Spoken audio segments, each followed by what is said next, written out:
I'll just ask one last question. You are of Chinese heritage. Now, there's been a lot about, China's growing influence in the world, and particularly in Africa. Some see it as a positive thing, others see it as a negative. What do you see with regards to China's relation or investments in Africa? This is a complicated question because Chinese interest, investment and influence in Africa changes from country to country. It's been around for a long time, since the Cold War years. Now, two things. First of all, I'm very much in favor of Chinese interest in Africa because it brings real benefits. So the more the merrier, because you've got to really internationalize Africa, so why shouldn't the Chinese be involved in this? Particularly as they come with fewer upfront conditions than those who are bearing Western interests.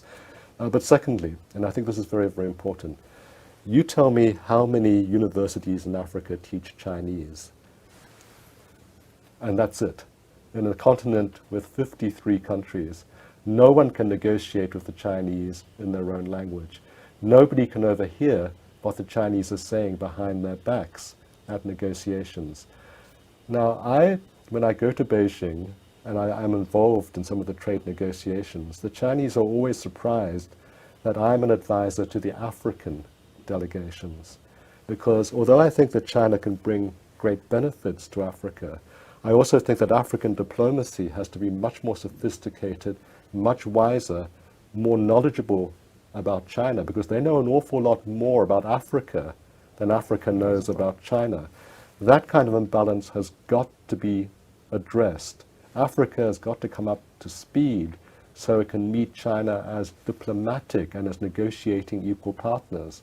If that condition is met, then I think there's every prospect for healthy and positive relationships with China, which I would welcome. But talking about Nigeria specifically, China has a lot of investments, interest in Nigeria.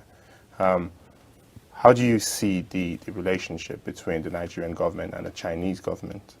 The difference between China and, let us say, Western governments is they can move together as one unit.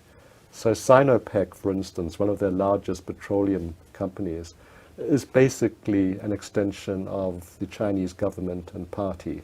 So when you're dealing with Sinopec, you're dealing with a monolith. It can do things for you. What it means is that any nation dealing with Sinopec has also got to act as a unitary actor.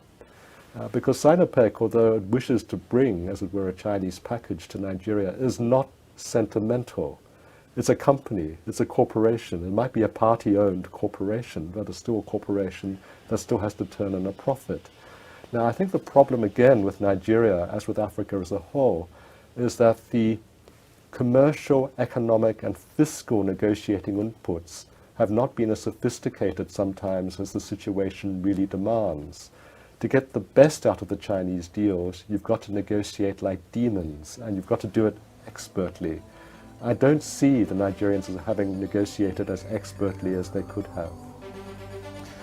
Professor Stephen Chan, it's been a pleasure having you on The Bottom Line.